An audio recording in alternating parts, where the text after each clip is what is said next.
Hello guys, welcome back to another reaction video. Tuni khoa reaction video kan body chule. Idia the mon him. Pinku hau kim na sa chiting le. Jacob hau kip le Jessica chongloi na thoa. Ichi reaction kan bolo na pen chule. Subscriber ho ko na de khen hung hi ja chu reaction kan bol hin tun video chane without te.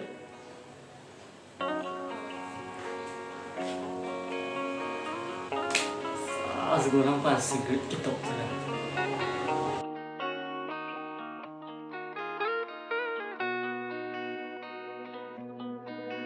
Kalung senin kahin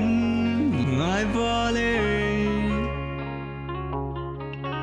nakom lai to leng ning kahung kire ito namun zia kangazing la la ru so mai ki mutalo leng dang sanga ne hitang golon hi pumin ne timna kangazing chung pa thin ko magatao gobzi cutting no mai lena din nei dal ta tin sei zong le chun kai hin khon ke zin nan ha bo nge ilia nan bo le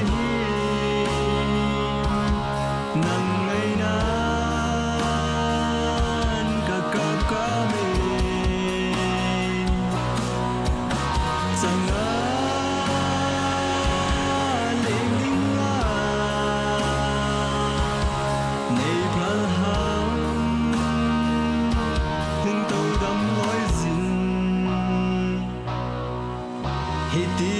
dingin kahin gel thei po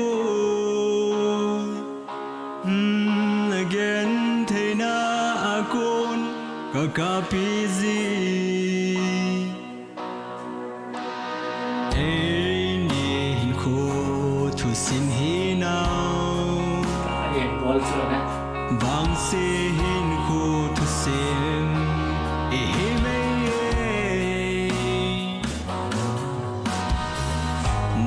ke bol thei hitalo Wan ka iya ne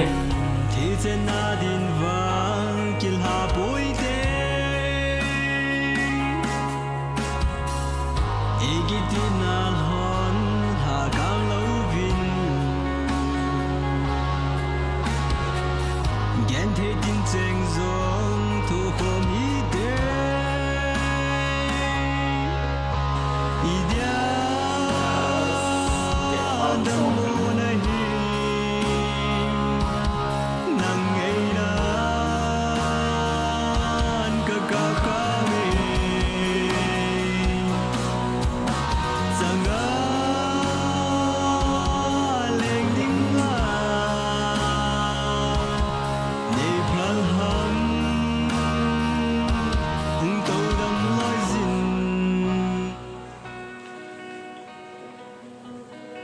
kalung senin kahin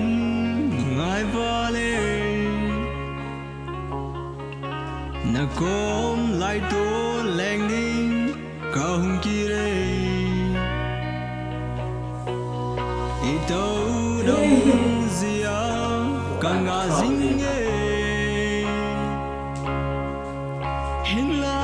la ru so mai ki mutalo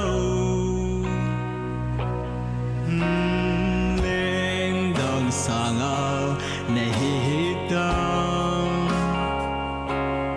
golon hi pumin ne timna kangazing yes ang pa na tiyan Tin ko magataw kopzi Hard cutting lumae Lena din Ni dalatatin Say dong le chun Rahin ko nung kay zin Nal hapon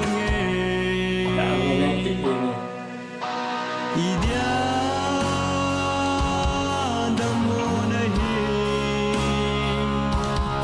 nang ngailan kakakami sanga leng ding nga nei phal ham hung tâu dam loi zin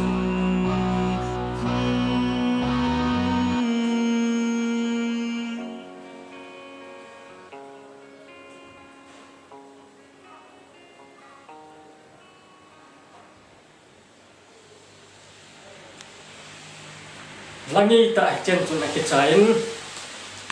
ala chu iti seidam ani na chu za chum le yeng ti tin le a thote ni yo thim hanin a video quality on chu hoi sen ti tin le iti direction ki bol da no nal ka se ai pi chu te le direction ki bol chu chen chu hin video mà sang ka sei ma bangin tu ke subscriber hong thing tan khat ki ma nga ki pa le yengin ma ban ting yong le ki kya hi nin to sot jing min lang like share subscribe in bol page jing win. See you in my next video guys, bye.